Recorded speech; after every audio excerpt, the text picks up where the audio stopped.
Donald Trump نے کہا تھا کہ طاقت مودی سرکار کے ہاتھ سے میں چھین بھی سکتا ہوں انڈائریکٹلی. ناظرین ہم آپ کو بار بار بتا رہے ہیں کہ یہ انہوں نے صرف ایک چھوٹی سی جھلک دکھائی تھی کہ اگر میرے تمہارے ساتھ تعلقات ٹھیک نہیں ہیں, اگر ٹھیک نہیں ہوتے تو میرے پاس ادر آپشنز بھی موجود ہیں. اور پھر ادر آپشنز کے اندر خالستان کے آپشن کو اس وقت تقویت دے دی گئی ہے. اب مودی سرکار کس طریقے سے اس سچویشن کو کوپ کریں گے, کس طریقے سے اس سچویشن سے باہر نکلیں گے, that's a big question it self.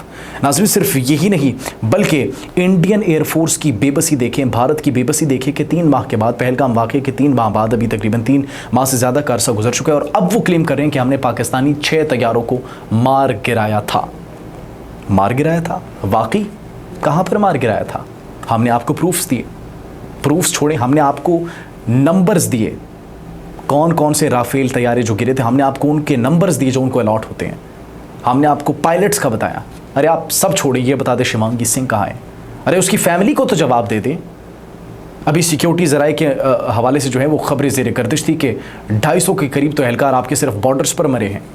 صرف یہی نہیں بلکہ آپ کے 5 سے 6 تو پائلٹس مرے ہیں, 5 آپ کے S-400 کے آپریٹرز مرے ہیں. ان کی فیملیز کو کب تک چھپاتے رہیں گے, کب تک ان کے منہ دباتے رہیں گے, کب تک ان کے سوشل میڈیا پر جو ہے پوسٹس کو ہائیڈ کرتے رہیں گے, ختم کرتے رہیں گے, ان کو اٹھاتے رہیں گے, کب تک؟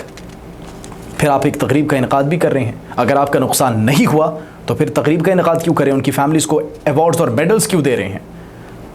اس سوال کا جواب وہ کبھی نہیں دیں گے ناظرین, اور ہم جانتے ہیں ان کے پاس کوئی پروف بھی موجود نہیں ہے. یہ صرف ان کی بے بسی ہے اور وہ مختلف طریقے, مختلف ہتھ کنڈے اپنا رہے کہ کس طریقے سے وہ بھارت کو جو ایک شکست ہوئی ہے اس سے عوام کی توجہ کو مبذول کرایا جا سکے, ہٹایا جا سکے.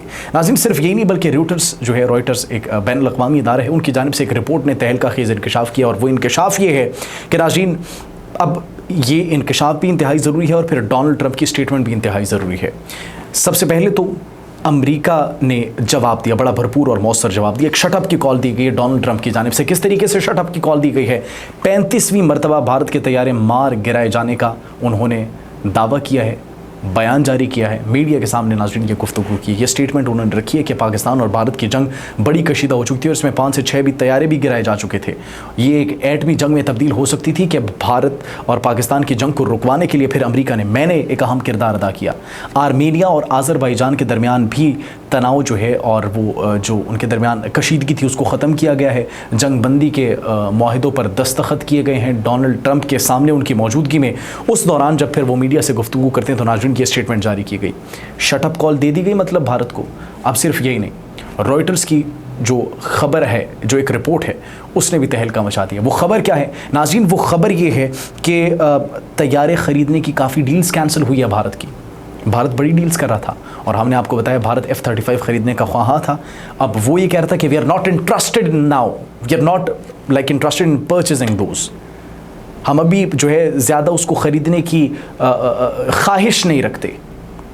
کیا پتہ امریکہ نے خود ان کو شٹ اپ کال دی ہو کہ ہم آپ کو اپنے طیارے نہیں دے رہے. کیا پتہ امریکہ نے خود ان کو کہا کہ نہیں بھائی نہیں, آپ ہمارے طیاروں کو آپریٹ کرنے کے قابل نہیں ہیں. اور بھارت یہ تاثر دینے کی کوشش کر رہا ہو کہ نہیں ہم انٹرسٹڈ نہیں ہیں, ہم یہ آپ پر سوچتے ہیں.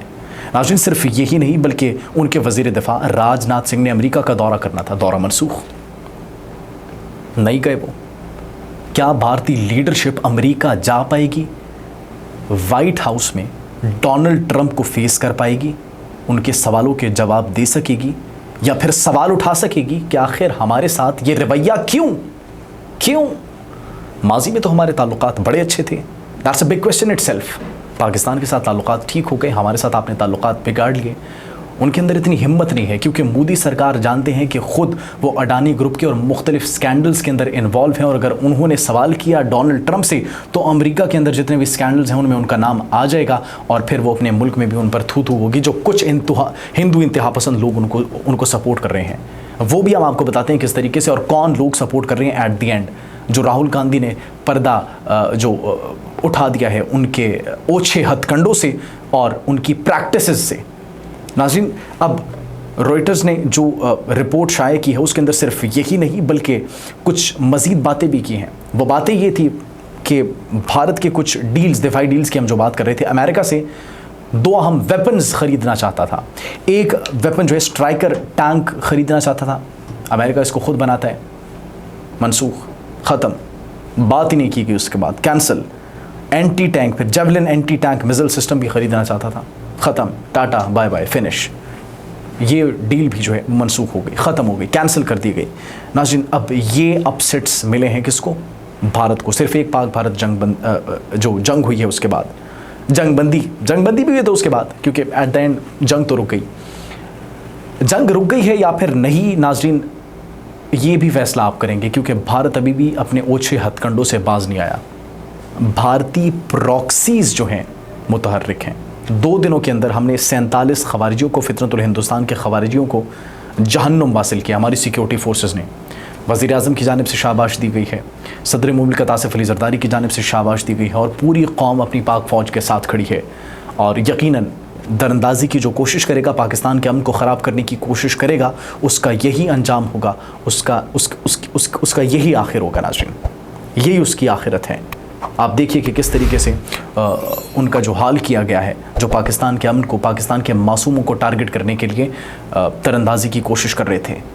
بڑی تعداد میں گولہ بارود، دھماکہ خیز مواد اور بڑے ویپنز برآمد کیے گئے ہیں، کیونکہ ناظرین $7 ارب کے جو امریکہ کے ویپنز افغانستان میں موجود ہیں اس وقت، وہ پاکستان کے لیے بھی ایک بڑا سنگین خطرہ ہے، کیونکہ اس کو استعمال کیا جا رہا ہے بھارتی پراکسیز کی جانب سے پاکستان کے اندر عام شہریوں کو نشانہ بنانے کے لیے، معصوم لوگوں کو نشانہ بنانے کے لیے۔ تو ناظرین یہ ایک بہت بڑا سوال ہے، اور پھر صرف یہی نہیں ناظرین، بلکہ ہم آپ کو بات بتا رہے تھے راہل گاندھی کی، انہوں نے جو مودی سرکار کے اقتدار پر قبضہ کرنے کے اوچھے ہتھ کنڈے ہیں ان کو بے نقاب کر دیا۔ کس طریقے سے؟ وہ راہل گاندھی کہتے ہیں کہ یہ عوام کے ووٹ جو لے رہے ہیں یہ دھوکے سے لے رہے ہیں، اس میں کرپشن انہوں نے کی ہے، 2 نمبری کی ہے، اور صرف 2 نمبری نہیں کی بلکہ اس کے ساتھ ساتھ انہوں نے یہ یہاں پر بڑے اللیگل ٹرمز میں ان ووٹوں کو حاصل کیا ہے۔ وہ اللیگل ٹرمز کیا تھے؟ انہوں نے کہا کہ 100 سے زائد نشستوں پر ہیرا پھیری کی ہے۔ کس نے؟ مودی سرکار نے۔ انہوں نے کہا کہ عوام کی جانب سے کچھ اور سٹیٹمنٹس جاری کی جاتی تھی، تنقید کی جاتی تھی، اور عوام کے علاوہ ناظرین جب ہم ٹی وی پر دیکھتے تھے وہ کچھ اور بیان بازی کی جاری ہوتی تھی، کچھ اور بیان چلائے جا رہے ہوتے تھے، تو یہ دونوں چیزیں ایک دوسرے کے ساتھ لنک نہیں کر رہی تھی۔ جب اس کی تحقیقات کی تو اس دوران پھر یہ انکشاف ہوا کہ مودی سرکار نے 100 سے زائد نشستوں پر ہیرا پھیری کی ہے، اور اس طریقے سے وہ اقتدار پر آ کر قابض ہوئے ہیں۔ This is now what's happening in India. اور تو کوئی طریقہ نہیں اپنی ساکھ کو بحال کرنے کا، اور انہیں پتہ ہے کہ اب عوام جو ہے ان میں شعور آ چکا ہے، تو وہ اس کے ساتھ کھڑا نہیں ہوگی، کوئی بھی شخص ان کے ساتھ کھڑا نہیں ہوگا unless or until he is a supporter of RSS۔ ناظرین آپ اس بارے میں کیا سوچتے ہیں؟ کمنٹ سیکشن میں ضرور بتائیے گا۔ اپنا بہت خیال رکھیے، اللہ نگہبان۔